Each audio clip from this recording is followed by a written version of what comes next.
11 mai 1871, Thiers avait déclaré à la tribune de l'Assemblée « Tout sera fini dans 8 jours ».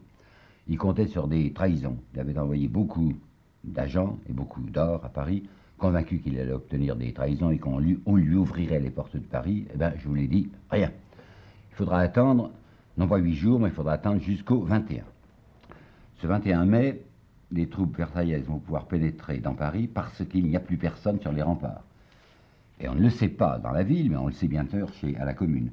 Du bastion 64 au bastion 68, c'est-à-dire la section Saint-Cloud, enfin Saint-Cloud point du jour, les artilleurs, défendant les remparts, ont presque tous quitté leur poste.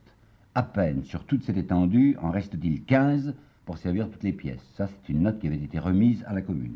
Et encore, toute la partie de l'enceinte du point du jour à la porte d'Auteuil est sans défense. Le 21, un des généraux de la commune, la Cécilia, il n'y a plus un seul garde national sur les batteries depuis la porte de Versailles jusqu'au Bas-Meudon. Alors ça a été un peu ridicule de penser qu'à Versailles, on a annoncé ça d'une manière triomphale, comme si on avait forcé l'enceinte. Il n'y avait personne devant. Alors il est comique de voir le lieutenant-colonel Elbert, dans son livre qui s'appelle « La guerre des communeux », écrire cette phrase dont il ne se rend pas même compte lui-même qu'elle est bouffonne. Les défenses étaient désertes, l'armée franchit bravement la porte. Thiers, lui, dans sa présentation, fit un bulletin de victoire du 21 à 18h30. La porte de Saint-Cloud vient de s'abattre sous le feu de nos canons. Le général Douai s'y est précipité. Il entre en ce moment dans Paris avec ses troupes. Et bien, quand l'armée versaillaise, qui sont 60 000 le premier jour, et qui, dans la nuit du 21 au 22, vont occuper un quart de Paris, quand cette armée pénètre, elle est persuadée que ça sera fait dans 48 heures. Eh bien non, ça va durer 7 jours. Et c'est ça, la grandeur de la commune. Je ne vous ai pas caché que l'équipe au pouvoir n'avait pas été brillante, que l'armée de la commune avait été en liquéfaction. Mais maintenant, c'est ce qu'on appellera, si vous voulez, parce que c'est vrai, la minute de vérité. Un clivage va s'opérer. Clivage d'abord parmi les communards, chefs, où on voit les malins, les tricheurs, les beaux-parleurs, et où on voit les gens qui étaient là pour de bon. Les malins, les tricheurs, les beaux-parleurs sont ceux qui vont disparaître, on ne va plus les voir. Le Félix Piat dont je vous avais parlé, le Cluseret, l'ancien général Cluseret, eh ben non, on ne sait pas où il est.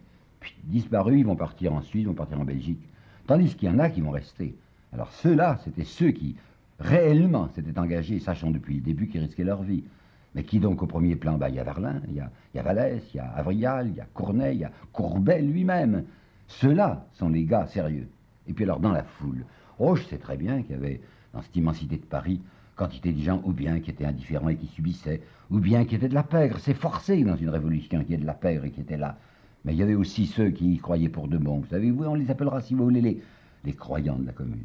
Des gens qui s'étaient dit, voilà des générations que derrière nous, il y a des misérables, il y a des exploités, il y a des asphyxiés. Nous, on s'est levés parce qu'on espérait au moins que nos gosses vivraient. On nous en a trop fait. C'est fini. Eh bien, on va la tenir jusqu'à la fin, la hampe du drapeau, jusqu'à ce qu'on nous la casse entre les mains. On se fera tuer, c'est entendu. Mais dans la terre, nos cadavres seront comme une espèce de semence rouge. Ils se battront bien, vous savez. Une résistance extraordinaire.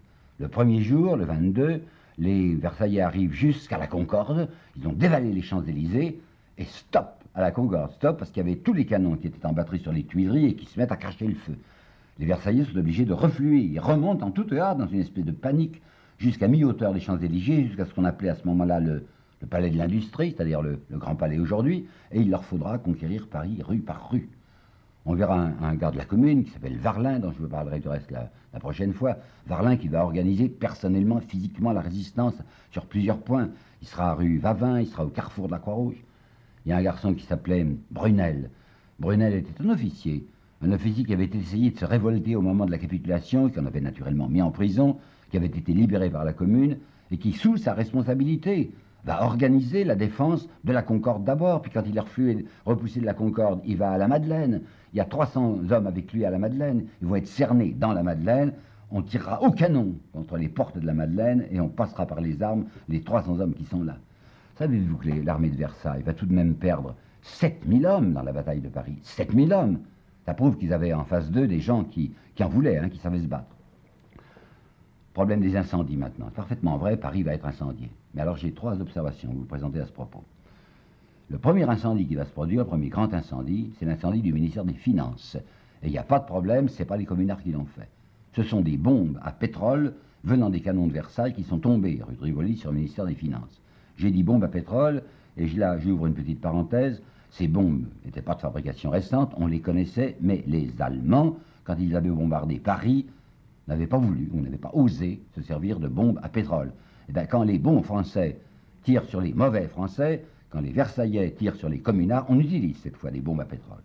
Alors, mettons à part la question du ministère des Finances. Deuxièmement, c'est parfaitement vrai qu'il y a eu des quantités d'incendies volontaires, mais que j'appellerais stratégiques. Lorsque Louise Michel, une des admirables combattantes, va être refoulée de Montmartre, dans les conditions que je vais vous dire, elle va crier elle-même que tout flambe fait un barrage de feu. Et les communards vont organiser stratégiquement des rampes de feu en allumant des quartiers entiers, des maisons par exemple au Carrefour, pour empêcher de passer les Versaillais. Un truc qu'ils employaient les Versaillais, c'est que quand ils voyaient une barricade et qu'ils n'osaient pas attaquer de front de peur de perdre trop d'hommes, ils passaient par derrière ou par les côtés, ils entraient dans les maisons latérales et perçaient les murs pour arriver à la hauteur des barricades et fusiller les types par le haut. Alors on avait décidé qu'on brûlait les maisons qui étaient de chaque côté des barricades. Bon. Mais troisièmement, il faut le dire aussi, c'est parfaitement vrai, il y a eu des incendies volontaires et qui n'avaient plus une signification stratégique. On va mettre le feu à l'ancien Paris, aux bâtiments, grands bâtiments officiels de Paris, les Tuileries vont sauter, même l'hôtel de ville va sauter. C'est ce qu'on appellera, si vous voulez, la démence féroce du désespoir. Et alors Vallès, à ce propos, il a une citation qui m'intéresse bien, où il dit dans l'Insurgé, dans les classes, on nous apprend à admirer l'incendie de Saragosse, l'incendie ancien de Numance. On nous dit à nous, quand on est dans des petits élèves, quelle noblesse, ces gens plutôt de se laisser prendre qui mettent le feu à leur ville. Et Moscou, et l'incendie de Moscou, fait par les Russes eux-mêmes, quand ils n'ont pas voulu que la ville tombât telle qu'elle aux mains de Napoléon, ils racontent, j'ai vu un vieux capitaine, le capitaine Foyard, qui avait fait la campagne de Russie et qui levait son chapeau, chaque fois qu'il parlait du Kremlin, que ces matins de Russes avaient allumé comme un punch, des crânes, disait-il, en tordant sa moustache. Eh bien, pourquoi serait-ce grand quand ça s'est passé à Moscou, à Saragosse, et serait-ce petit quand ça s'est passé à Paris? Le 23 mars, il s'était produit un coup fumant, si vous voulez, en faveur des Versaillais. Les Allemands, dès le 21, avaient proposé à Thiers et à Favre de faire intervenir leurs troupes pour que la liquidation soit plus prompte. Je vous ai dit le prix qu'attachaient les Allemands à ce que la commune soit écrasée, afin que la solvabilité de Versailles fût entière. Alors le 21, Bismarck dit tout ce que vous voulez comme soldat. Et c'est Favre et Thiers qui vont le supplier, le mot est dans la dépêche, nous vous supplions de ne pas intervenir pour que ça ne se voie pas, pour que ça ne soit pas trop scandaleux. Nous vous demandons de nous laisser seuls pour la répression de ce brigandage international. Ça serait trop vu, hein, si tout de même la collusion, la collaboration absolue de l'Allemagne et des Versaillais s'était étalée à ce point. Comme Thiers est sûr de son affaire maintenant, il n'a plus besoin des Allemands. Mais les Allemands vont faire deux choses. Primo, ils vont faire le blocus de la partie ouest et nord de la ville pour empêcher de se sauver les communards, et ils ont promis à Jules Favre qu'il saisirait tout communard qui essayerait de traverser les lignes allemandes pour les rendre et pour qu'on les tue, mais surtout, le 23, voilà ce qu'ils ont fait d'admirable. Il y avait ce qu'on appelle la zone neutre. Entre la zone d'occupation allemande et la partie versaillaise, il y avait une zone neutre, quoi, démilitarisée, on sait bien ce que c'est, une zone neutre. Hein. Alors, les gens de Montmartre, qui touchaient à la zone neutre, n'avaient pas préparé de défense du côté de la zone neutre, puisqu'il n'y avait pas d'adversaire.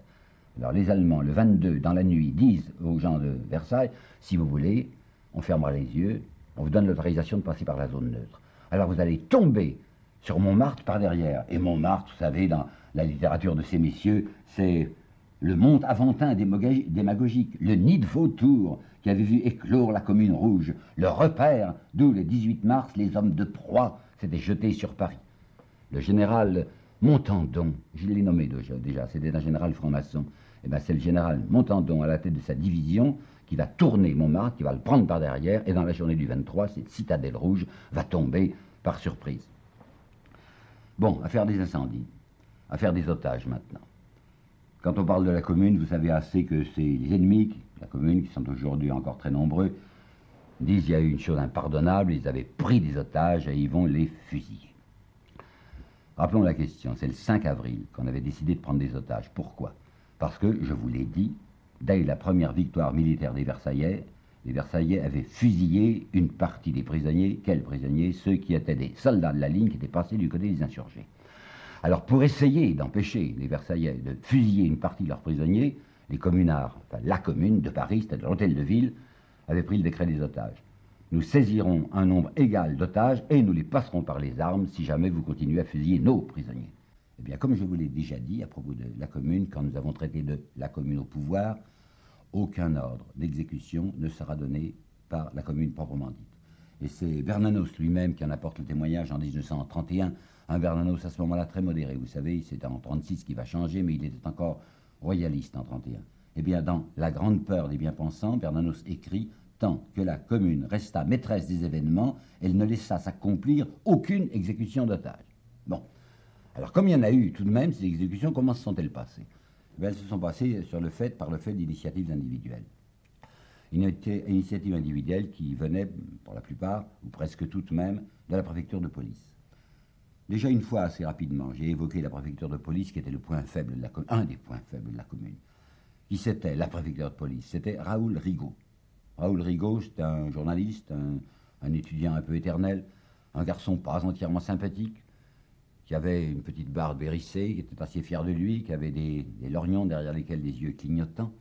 Et c'est un garçon qui était très noceur et qui se spécialisait dans la chasse aux prêtres. C'est lui qui va faire arrêter l'archevêque de Paris, Monseigneur Darbois. Et il y aura une proposition faite par la commune pour que Monseigneur Darbois soit échangé contre Blanqui. Blanqui avait été arrêté avant même la commune. Alors Raoul Rigaud a eu cette idée, qui était intelligente. Voulez-vous nous rendre notre Blanqui et on vous rend l'archevêque de Paris? Eh bien, Versailles ne marchera pas parce que Thiers estimera que c'est beaucoup mieux si on peut pousser les communards à fusiller l'archevêque. Et comme dira très bien Marx, l'archevêque leur a été plus utile en qualité de cadavre que vivant. Bon, rien à faire. Monseigneur Darbois soutiendra d'ailleurs très bien en prison, ne sera pas un homme gémissant. Et je voudrais, à propos de Raoul Rigaud, dont je vais vous parler maintenant, vous raconter quelque chose qui le concerne et qui montre que le personnage avait une sorte d'humour assez féroce. Il faisait arrêter spécialement les prêtres, il avait fait arrêter un jésuite. Et voilà que le jésuite est devant lui, il y a l'interrogatoire auquel on procède, il y a le greffier qui est dans un coin. Rigaud s'adresse au prêtre et lui dit « profession ». Le jésuite répond « serviteur de Dieu ». Alors Rigaud se tourne vers le greffier et écrivait « employé d'un patron nommé Dieu ». Puis il se tourne vers le bonhomme, le jésuite, et lui dit « domicile de l'employeur ». Le jésuite répond « mon maître est partout ». Alors Rigaud se tourne vers le greffier, lui dit « écrivez au service d'un maître sans domicile fixe ». C'est ça, le Jean Raoul Rigaud. Et bien en même temps, c'est un homme qui n'a pas fait son métier parce que la surveillance qu'il devait faire sur les agents versaillais, il ne l'a pas fait, mais c'était quelqu'un de bien en ce sens qu'il ne fuira pas comme beaucoup d'autres. Il va rester jusqu'à la fin, il sera fusillé rue Gay-Lussac, des gens vont le happer, des gens de Versailles vont le happer, vont l'obliger à crier « vive Versailles », et il va crier « vive la commune » et il sera abattu là sur le trottoir où son cadavre restera exposé pour l'édification des foules pendant 48 heures. Bon, ben, Raoul Rigaud et son adjoint Ferré sont responsables des assassinats d'otages. Mais, à côté de ça, il y a des mouvements spontanés de la foule. Et ça, nous l'avons déjà vu. Vous savez, quand je vous ai raconté l'assassinat de Vincenzini, par exemple, ça n'a pas été beau. Quand je vous ai montré comment, dans la rue des Rosiers, il s'était passé ces 2 meurtres de généraux par une foule déchaînée, des soldats en particulier, ça va recommencer maintenant. Il y a 2 événements principaux. Rue Axo, une troupe d'environ 50 détenus que l'on changeait de prison parce que les Versaillais allaient menacer leur prison, donc les libérer. On veut les emmener dans une autre prison, plus protégée. La foule, et en particulier des femmes, vont se jeter sur ces 50 types. Il y a une trentaine de prêtres et il y a une vingtaine de gendarmes. Il faut savoir qu'il y avait dans la basse plèbe une haine très particulière du clergé. Je voudrais qu'on réfléchisse un moment à ça. Enfin, c'est Bernanos aussi qui a fait là-dessus des remarques. Il dit comment, mais c'est extraordinaire tout de même que l'évangile des faibles et des pauvres, en était devenu la bête noire des faibles et des pauvres. Pourquoi? Qu'est-ce qui s'était passé? Qui en porte la responsabilité? Il faut qu'il y ait eu du côté de l'Église de drôles de choses pour qu'une pareille aversion se déchaîne contre ses serviteurs et ses représentants. Mais toujours est-il que c'est vrai, il y avait cette atroce violence. Alors les femmes se sont jetées sur les prêtres, leur ont crevé les yeux, leur ont arraché les parties sexuelles, puis alors on les a poussés dans un enclos et on a tiré au hasard sur les 50 hommes qui étaient là. Et puis il y a l'histoire des dominicains d'Arcueil aussi, qui ont été fusillés par derrière, on leur a tiré des coups de feu dans le dos.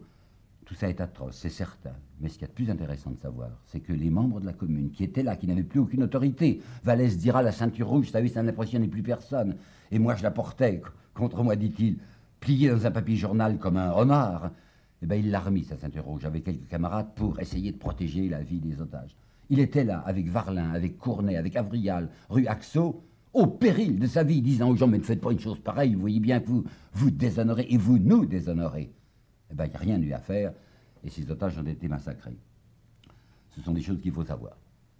En face, qu'est-ce qu'il y a? Eh bien, il y a le carnage, ah oui ça, le carnage versaillais. Hugo aura un mot terrible à ce propos. J'aurai plusieurs citations à vous apporter de Victor Hugo. Hugo dira, c'était le parti de l'ordre. Eh bien, on va voir l'ordre à l'état flagrant. Thiers avait annoncé les châtiments dans une langue admirable. Il avait dit, voyons, il avait dit, les châtiments s'abattront sur les coupables, mais ce sera un châtiment comme les honnêtes gens l'entendent, c'est-à-dire par la loi et au nom de la loi. Favre, le 13 mai, nous triompherons par la force, mais nous ne reculerons devant aucune de ces nécessités. L'armée, nos vaillants soldats, sauront se conduire, a dit Thiers encore. L'expiation sera complète, et nos soldats seront à la hauteur, seront au niveau de leur réputation. Eh bien, regardons un peu comment les soldats ont été au niveau de leur réputation. Il y a diverses sortes de massacres. Il y a des massacres sur place d'abord. Dès qu'on pouvait enlever une barricade, les défenseurs, on ne se contentait pas de les faire prisonniers, on les tuait. Ça a été un abattage immédiat, et toutes les citations que je vous apporterai, je les tirerai de la presse versaillaise. Je serais beaucoup trop suspect si je vous apportais des documents d'extrême gauche ou de gauche. Non, non, nous allons entendre les vainqueurs eux-mêmes qui proclament leur joie. Le Gaulois du 26 mai, c'est pas fini le 26, ça ne sera fini le 28. Nos soldats, débouchant par toutes les rues, eurent bientôt acculé les communards au nombre de 7 à 800 entre le Panthéon, la bibliothèque Sainte-Geneviève et l'église Saint-Étienne-du-Mont. Pas un seul n'échappa au massacre. Vous avez Le Siècle, le journal conservateur du 31 mai. Nos soldats ont tué presque tous les insurgés qui leur tombaient sous la main. Un nommé Henri Morel, qui va écrire à la fin de l'année un bouquin horrible qui s'appelle Le Pilori des communeux, racontera qu'au palais de l'Industrie, sur les Champs-Élysées, il y avait un certain nombre de blessés fédérés. Mais lui, il écrit, Morel, des fédérés qui se faisaient passer pour blessés. Alors les soldats entraient, les amenaient un par un au pied des arbres, là, sur les Champs-Élysées, et là, écoutez comme c'est joli, et là, leur guérison s'achevait en un clin d'œil. Vous avez Paul Bourget, le grand romancier catholique, qui, bien plus tard, 24 ans plus tard, dans le Figaro du 13 septembre 1895, écrira ceci: j'ai vu, crever à coups de crosse les crânes des blessés. Il y a eu l'affaire affreuse de Saint-Sulpice. Le séminaire Saint-Sulpice, là, sur la place que vous connaissez, la place Saint-Sulpice, avait été transformé en un hôpital, en une ambulance. Le médecin qui soignait ses blessés, il s'appelait Fano, F-A-N-E-A-U, docteur Fano. Docteur Fano avouait très crânement qu'il n'était pas du côté du communard. Enfin, il soignait ce qu'on lui apportait, parce qu'un médecin ne peut pas faire distinction. Alors voilà que les Versaillais arrivent dans l'arrondissement, le 6e, là, se précipitent sur la place, et un soldat prétend, enfin je ne sais pas si c'était vrai, qu'un coup de feu avait été tiré d'une des fenêtres, ou peut-être d'un grenier de Saint-Sulpice, qui était devenu un hôpital. Les Versaillais se précipitent dans cet hôpital, tuent le docteur Fano, qui leur dit « mais je suis de votre côté !» et vont passer par les armes tous les prisonniers, tous les fédérés qui étaient là, dans leur lit. C'est évidemment plus facile de les tuer ainsi. Il faut savoir également que s'il y a eu l'atroce histoire de la rue Axo, où on s'est jeté sur ces prêtres et sur ces gendarmes, cela suivait un événement que le Bien Public, journal versaillais, rapportera le 23 juin. On attendra, enfin. Lorsque nous sommes arrivés, lorsque nos soldats arrivèrent rue des Rosiers, là où on avait tué les 2 généraux, 43 hommes, 3 femmes et 4 enfants ramassés au hasard furent fusillés. Et bien, la rue des Rosiers et la rue Axo, c'est pas bien loin. Alors quand les gens de la rue Axo ont vu arriver les fédérés, les Versaillais faisant des choses pareilles, et qu'ils avaient à leur disposition, évidemment, des gens sans armes, mais ils sont jetés comme des bêtes fauves sur ces gens qui étaient les complices de ceux qui venaient de faire cet horrible assassinat. Encore un document versaillais. Rue de Bretagne, une femme a crié « assassin ». L'officier tira son sabre et laboura la figure de la mégère qui fut achevée à coups de baïonnette. Ça, c'est un document de Versailles. Hein. Que des enfants aient été tués. Ben, écoutez, un prêtre, un otage non exécuté. Il y en a eu pas mal qui n'étaient pas exécutés, vous savez. 84 ont été exécutés sur environ les 200.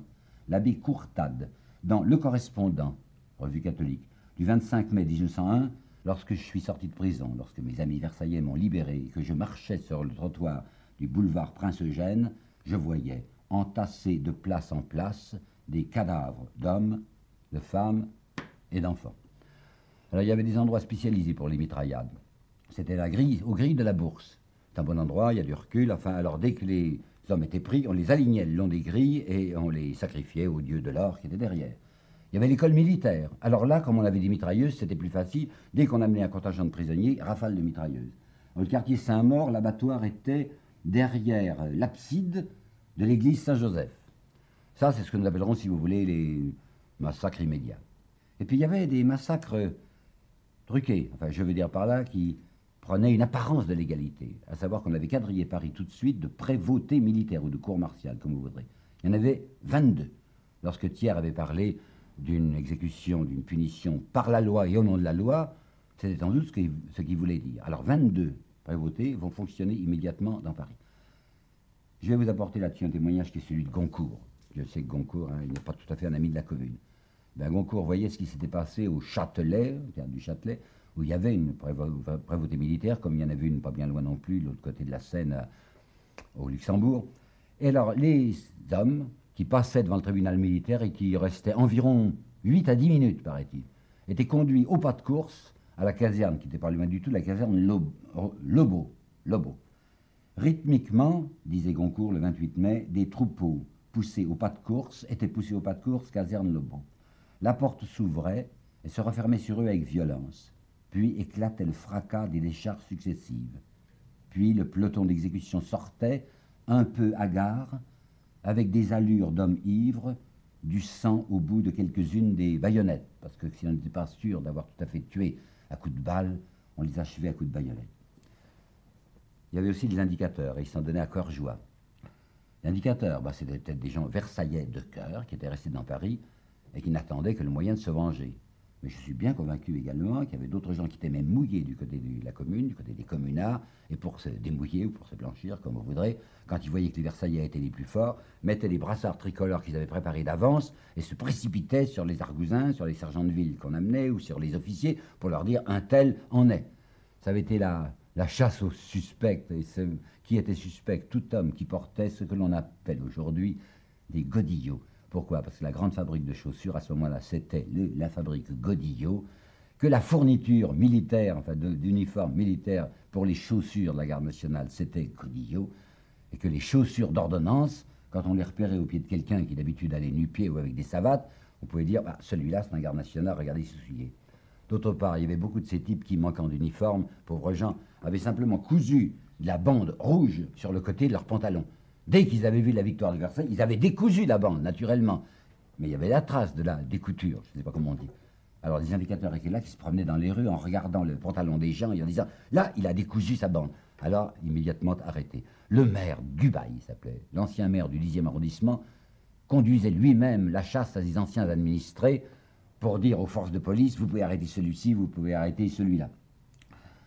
Résultat a été un entassement de cadavres tellement effroyable qu'on a craint immédiatement qu'il y ait des dangers sanitaires. Au pied de la tour Saint-Jacques, on avait déversé des tombereaux dans des trous qui étaient insuffisamment profonds. Du reste, un témoin dit que lorsque les tombereaux étaient déversés, il en sortait des gémissements, preuve qu'il y en avait beaucoup qui n'étaient pas morts, et on les jetait dans cette fosse, on jetait un peu de terre par-dessus, et puis les soldats s'éloignaient et sortaient de cette terre, au pied de Saint-Jacques, des pieds quelquefois, ou des mains, et même des mains crispées qui remuaient encore. Et puis, le long de l'école polytechnique, vous savez, c'est dans le 5e arrondissement, sur 100 mètres de long, il y avait un entassement, mais bien rangé, c'était comme des bûches, de 3 mètres de haut, de cadavres. Je voudrais vous rappeler encore à ce propos des phrases prononcées par les gens de bien. Le vice-amiral baron de la Roncière Le Nourri, qui était membre du Jockey Club, avait déclaré à la tribune le 29 « Prions Dieu, qu'il inspire à nos gouvernants des déterminations viriles et pour la répression des résolutions énergiques à l'égard de ces grands criminels. » Sarcey, dans le journal Le Gaulois, devant l'épouvantable danger que la société est courue, il n'y a pas d'autre pénalité possible qu'une suppression radicale. Ce qu'il y a encore de plus beau, peut-être, c'est le vieux général Champ-Garnier qui écrivait à Duvergier de Oran « Les patriotes, les résistants, les rouges, les républicains, les communistes, qu'ils soient maudits. et qu'il soit voué à la vengeance des honnêtes gens. Ben, nous y sommes, hein, c'est la vengeance des honnêtes gens. Et peut-être allez-vous croire que je m'acharne trop sur ce mot honnête gens, mais je ne crois pas vous en avoir indiqué le sens et l'origine. C'est Lafayette, c'est le marquis de Lafayette qui a inventé ça. Lafayette a 2 titres de gloire. Il a créé 2 mots dans le vocabulaire politique. Il a créé sans-culotte et il a créé honnête gens.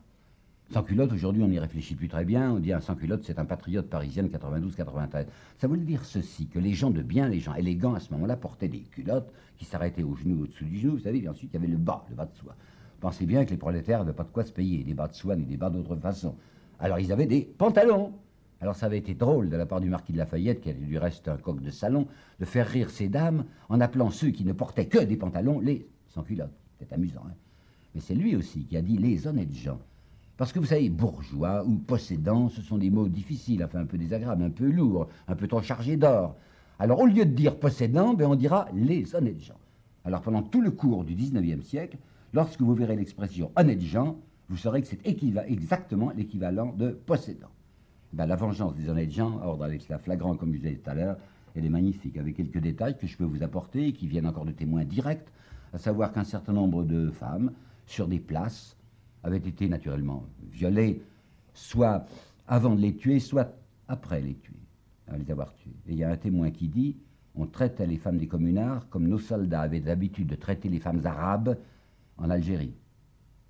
Deuxième détail, quelqu'un, une femme, raconte qu'elle a vu sur la place de la Concorde une enfilade de cadavres. C'est fini, on a gagné. Alors on va laisser tomber, les soldats laissent tomber de haut, 50 cm, 1 mètre, des baïonnettes, pour arriver juste à crever l'œil de ces soldats, de ces communards morts. Observation. Qu'est-ce que j'ai à vous dire là-dessus? Mais quand on veut passer pour un historien objectif, on vous dit les atrocités furent commises des 2 côtés. Ça, je l'ai lu, il n'y a pas tellement long. C'est affreux, il y a des choses terribles, vous savez, quand la foule se déchaîne. Atrocités des 2 côtés. Alors à ce propos, j'ai tout de même une petite observation à présenter. Il y a une question de proportion. Combien est-ce que les communards ont tué de gens? On sait, ça exactement maintenant, 84. Il y a une analyse qui a été faite en 1962 dans l'information historique. Il y a eu 84 otages tués par les communards. Et en face, c'est le général Appert qui a été chargé d'un rapport et qui officiellement dira « Nous avons tué environ 17 000 Parisiens ». Vous pouvez être tranquille que si le général Appert, dans un rapport officiel, dit 17 000, ça veut dire qu'on en a tué au moins 20 000. Alors je demande que l'on considère la différence entre 84 d'un côté et 25 ou 30 000 de l'autre. J'appelle aussi votre attention sur le fait que presque personne ne parle des massacres de pauvres gens. Avez-vous remarqué que dans les grandes revues historiques, Historia et les autres, on nous parle tellement des massacres de septembre, parce que les massacres de septembre 1792, hein, ça avait été des honnêtes gens, quoi, des aristocrates, que la plèbe avait massacrés. Dieu sait combien il y a d'articles sur la princesse de Lamballe qui a été martyrisée par les cannibales de 92. Mais je vous défie de trouver dans les grandes revues d'information historique des études sur les massacres commis par les troupes versaillaises. Pourquoi? Parce que c'est des gens de rien, parce que c'est des gens du peuple, parce que c'est des gens de la canaille. Victor Hugo, dans un très beau texte, trop peu connu, dira la canaille, qu'est-ce que c'est? C'est le produit de la misère. Par vos exactions, par vos voies de fait, vous avez lacéré le peuple. La plèbe, c'est le haillon social. Le mal souffert devient le mal vengeur. C'est le patient changé en bourreau. La bête fauve sort de la bête de somme. Étonnez-vous après, ô semeur de tempête, que ce souffre-douleur soit votre trouble fête. Et dira encore Victor Hugo une chose violente, mais sur laquelle je veux terminer. Il s'agissait de Monseigneur Darbois. C'est vrai, Monseigneur Darbois a été fusillé par la Commune. Bon. Alors vous imaginez tous les cris de terreur, d'horreur qui ont été poussés en face. Enfin, on va élever le Sacré-Cœur de Montmartre. Un peu comme monument expiatoire à cette chose horrible d'avoir fusillé un archevêque. Mais comme Victor Hugo savait qu'il y avait aussi beaucoup d'enfants, et de petits-enfants de communards qui avaient été tués par les Versaillais, il aura cette phrase très courte sur laquelle je veux finir. Un enfant, ça vaut bien un archevêque, non?